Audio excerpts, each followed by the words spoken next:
जगह Edgbaston Birmingham. जब घड़ी ने 3:30 बजाया तो अगले 8 घंटे में जो कुछ हुआ वो क्रिकेट की कहानी में सुनहरे अक्षरों में लिखा जाएगा। 3 जुलाई 2025 ये वो तारीख बन गई जब इंडियन क्रिकेट ने एंडरसन तेंदुलकर ट्रॉफी में अपना सबसे शानदार लम्हा दिखाया। सूरज सिर पर था, पिच एकदम शांत दिख रही थी, लेकिन इंग्लैंड वालों को अंदाजा नहीं था कि उन पे एक ऐसा तूफान टूटने वाला है जिसकी कमान एक 25 साल के कप्तान के हाथ में थी, जिसके हौसले स्टील जैसे थे और एक ऐसा तेज गेंदबाज था जो पिछले टेस्ट में बेंच पर बैठा था। तो क्या रहा पहले 2 दिनों का हाल, चलिए उसकी बात करते हैं। नमस्कार, मेरा नाम है अनुराग सूर्यवंशी और आप देख रहे हैं क्रिक माइंड। एंडरसन तेंदुलकर ट्रॉफी में 0-1 से पिछड़ने के बाद जब दूसरे टेस्ट में शुभमन गिल दूसरे दिन बैटिंग करने आए तब वो 114 पर नॉट आउट थे। बहुत कम लोगों को अंदाजा था कि वो जो देखने जा रहे हैं वो इंग्लिश सरजमी पर किसी इंडियन कप्तान की सबसे बेमिसाल परफॉर्मेंस होने वाली है। प्रेशर बहुत भारी था। हेडिंग्ले में इंडिया को एक ऐसी हार झेलनी पड़ी थी जो दिल तोड़ने वाली थी, वो भी तब जब ज्यादातर मैच इंडिया के कंट्रोल में था और ऊपर से कंट्रोवर्शियल फैसला कि जसप्रीत बुमराह को इस मैच में आराम दिया गया। गिल के 269 रन सिर्फ आंकड़े नहीं थे, वो एक टेक्निकल मास्टरपीस था जो उन्होंने 387 बॉल के लंबे इनिंग्स में दिखाया। डिटेल्ड स्टैटिस्टिकल एनालिसिस के मुताबिक उनका कंट्रोल परसेंटेज 93.28 रहा, जो इंग्लैंड में 2006 के बाद से दूसरा सबसे ऊंचा रिकॉर्ड है। इसके ऊपर सिर्फ इयान बेल का 119 रन नाबाद रहा था जो उन्होंने 2011 में श्रीलंका के खिलाफ बनाया था। ये सिर्फ बैटिंग नहीं थी, ये क्लास थी, धैर्य और टेक्निक की क्लास। इंडिया के एक्स कोच रवि शास्त्री ने जब उस इनिंग्स का एनालिसिस किया तो उन्होंने कुछ जरूरी टेक्निकल पॉइंट्स बताए। जब पिछली बार इंग्लैंड आया था तो हार्ड हैंड्स खेल रहा था, बॉल को पुश करता था, लेकिन अब टॉप हैंड कंट्रोल में है। वो बॉल को अपने पास आने देता है, अपने डिफेंस पर भरोसा करता है और जब अटैक पर जाता है तो उसके पास हर तरह का शॉट है। सबसे दिलचस्प आंकड़ा क्या था? गिल ने अपने पहले 214 बॉल्स में सिर्फ 14 फॉल शॉट्स खेले और अगर इसके पर्सपेक्टिव में देखा जाए तो ये 2006 से अब तक इंग्लैंड में बने किसी भी सेंचुरी में सबसे कम फॉल शॉट्स का रिकॉर्ड है। जब से बॉल बाय बॉल ट्रैकिंग शुरू हुई, गिल की अप्रोच बिल्कुल सोच समझ कर और प्लानिंग के साथ थी। उन्होंने अपने पहले 26 बॉल्स पर सिर्फ 4 रन बनाए और यहीं से देखने लगा कि इस इनिंग्स की पहचान क्या होने वाली है। सब्र, कंट्रोल और टाइमिंग। उनका 50 आया 125 बॉल्स पर, लेकिन असली कमाल तो उसके बाद शुरू हुआ जब उन्होंने स्पीड पकड़नी शुरू की। इंग्लैंड ने जब उनको स्टंप्स लाइंस पे ज्यादा बॉल डालनी शुरू की, जो कि हेडिंग्ले के मुकाबले 11% ज्यादा था, तो गिल ने उसी एरिया में जोरदार जवाब दिया। लेग साइड में उन्होंने 61 रन ठोक डाले और वहाँ खेले गए 84 बॉल्स में सिर्फ 4 फॉल शॉट्स खेले। अब इस पूरी इनिंग्स की असली कहानी उनके पार्टनरशिप में छुपी हुई थी। जब इंडिया 211 पर 5 पर मुश्किल में फंसी हुई थी तब गिल को मिला सही पार्टनर रविंद्र जडेजा। इन दोनों की छठे विकेट की पार्टनरशिप रही 203 रन की, जिसमें समझदारी भी थी और इरादा भी आक्रामक था। जडेजा ने 137 बॉल्स में 89 रन ठोके, 10 चौके और 1 छक्का, और गिल की ठहराव वाली इनिंग्स के लिए एक परफेक्ट बैलेंस बन गया।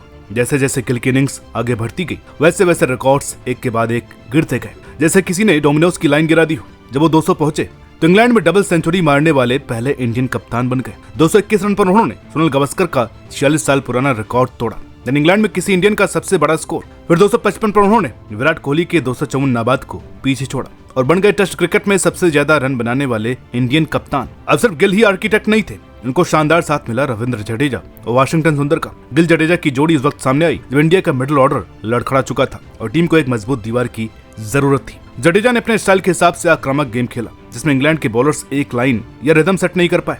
इसके बाद गिल और सुंदर के बीच 7वें विकेट के लिए 144 रन की एक और बड़ी पार्टनरशिप बनी। सुंदर ने इसमें 103 बॉल्स में 42 रन बनाए और इनिंग्स इंग्लैंड के लिए और भी ज्यादा परेशान करने वाली बन गई। बॉलर पिच से कुछ निकाल नहीं पा रहे थे और सामने से रन भी नहीं रुक रहे थे।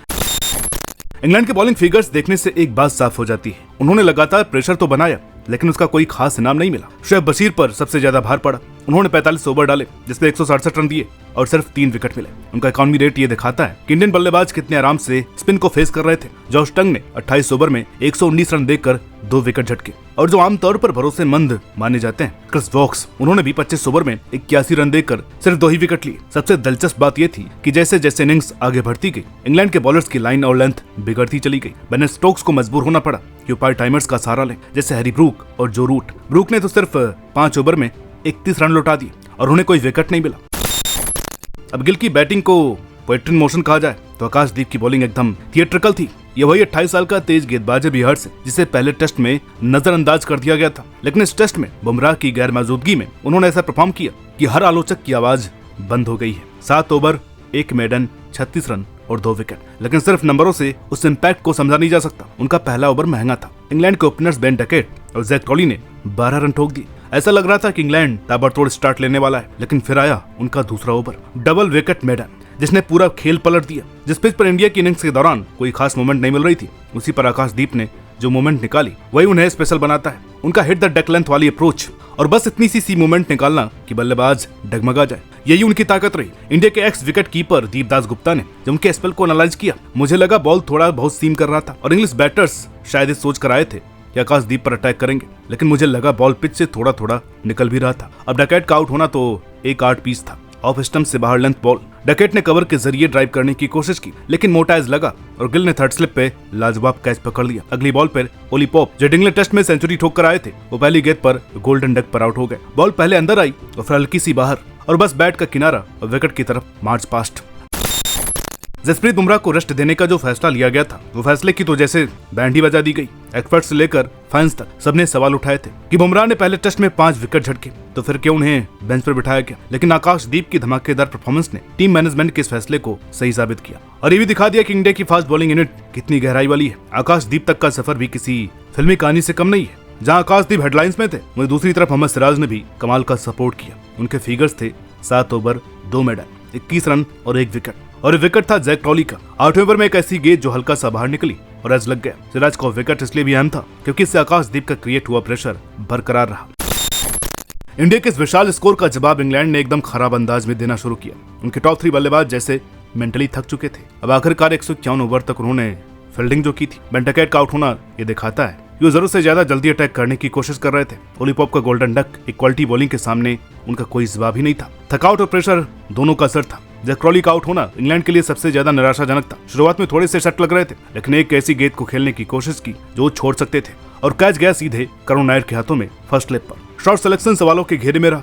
इंग्लैंड की थोड़ी बहुत वापसी हुई जो रूट और हैरी ब्रूक की जोड़ी की वजह से। इन दोनों ने नाबाद 52 रन जोड़े थे चौथे विकेट के लिए। रूट अपने अनुभवी स्टाइल में प्रेशर को सोखते गए और कूल माइंड के साथ बैटिंग करते हुए ब्रूक थोड़ा घबराए हुए लगे। एक बार तो बैलेंस बिगड़ते बिगड़ते स्टंप्स पर गिरते गिरते बचे, लेकिन फिर भी उन्होंने अटैकिंग इंटेंट दिखाया और ये इंटेंट उन्हें इंग्लैंड टीम का अहम प्लेयर बनाता है। अब अगर सिर्फ आंकड़ों की बात करें तो डे 2 एकदम इंडिया के नाम रहा। इंडिया ने तीनों सेशन जीत ली, ओवरनाइट स्कोर में 277 रन और जोड़ दिए, सिर्फ 5 विकेट खोकर, और इंग्लैंड की उनकी पहली इनिंग्स में 77 पर 3 पर रोक दिया। अब कोई कह सकता है कि रन रेट 3.88 थी, जो धमाकेदार नहीं लगती, लेकिन जब आप उसी पिच पर बल्लेबाजी कर रहे हो जब इंग्लैंड के बॉलर विकेट नहीं निकाल पा रहे हैं, तो यह रन रेट भी शानदार मानी जाएगी। तीसरा दिन इस मैच की दिशा तय करेगा कि कौन किस कदर इस मैच को जीतना चाहता है। इंग्लैंड के 3 खिलाड़ी निपट चुके हैं। ब्रूक और रूट से उम्मीदें जरूर होगी, लेकिन सीम बॉल के साथ आकाशदीप और सिराज मुश्किल करेंगे। साथ ही इस बार प्रसिद्ध कृष्णा की बाउंस भी दिक्कत डाल सकती है। लेकिन इंग्लैंड ने 3 बार ऐसे मैच जीते हैं जब सामने वाली टीम ने 500 से ज्यादा स्कोर बनाया हो, तो मुकाबला जोरदार होगा और इसका भी रिव्यू होगा। तो ऐसे ही बने रहिए क्रिक माइंड के साथ। उम्मीद करते हैं कि आपको वीडियो अच्छी लगी होगी। वीडियो अच्छी लगी हो तो प्लीज लाइक करें, शेयर करें। चैनल पर नए हैं तो प्लीज इसे सब्सक्राइब करना ना भूलें। बाकी मिलते हैं आपसे अगली वीडियो में, तब तक के लिए नमस्कार।